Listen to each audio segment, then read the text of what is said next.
Hi there, welcome to our short series where we're working our way through Mike McDonough's book, The Employer's Guide to Workers' Comp, in which he shares 70 quick tips on how an employer can drastically reduce their costs and increase their profits through their workers' comp program. Hi, Mike, welcome. Hi, Kaya. Thank you for having me today.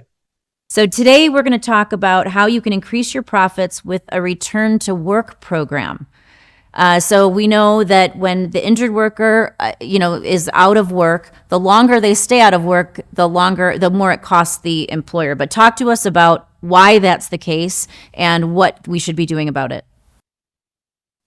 This is a great topic, and this is one of the largest cost-saving tools that an employer has, which is an advantage to them. And there's multiple benefits from this.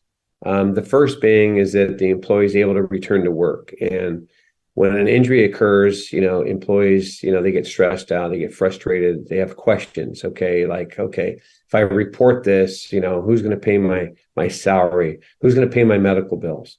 And so when you engage with an employee and let them know, hey, look, we understand the injury occurred, but don't worry about it. You're going to be paid for lost wages, and we have great medical coverage for you. So if you need to see a specialist or, whatever you're going to need, regular office visits, physical therapy, these were built into our program for you. So really what happens is it's twofold. So the employee is coming back to work and engaged. However, their job description has been modified. So they have reduced their job description to where it's called light duty. But the employee is still coming to work every day and still getting their full salary. Now, if an employer doesn't have a return to work program and the doctor has temporary restrictions and the employer does not accommodate, if that employee is off for 3 weeks, let's say due to the injury, that employee is going to get 3 weeks of temporary disability from the insurance carrier, and which is normally 2/3 the gross of their income, right?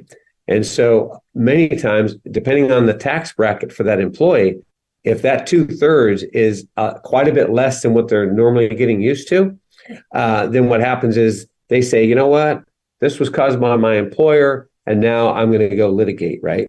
And so they hire an attorney because they feel that, okay, hey, I'm getting less money and it wasn't my fault because I got injured on the job.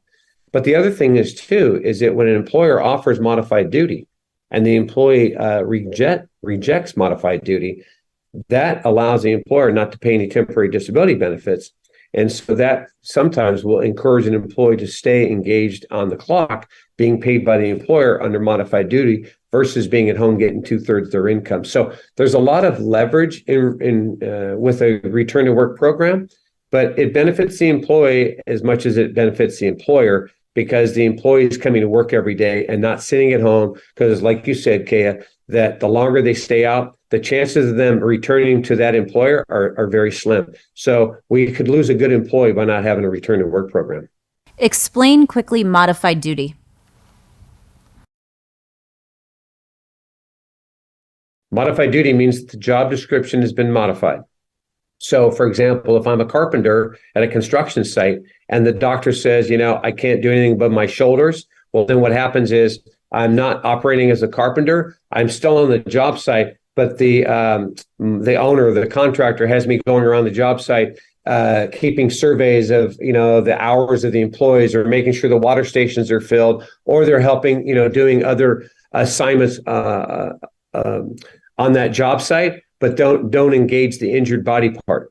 So they've modified that work job description so that they can still come to work at a lighter capacity, but they're still getting their full pay. And we've seen across the board that the longer an injured worker stays away from the job site, that cost of that claim goes up exponentially for all the reasons that you mentioned here. 5 to 6 times.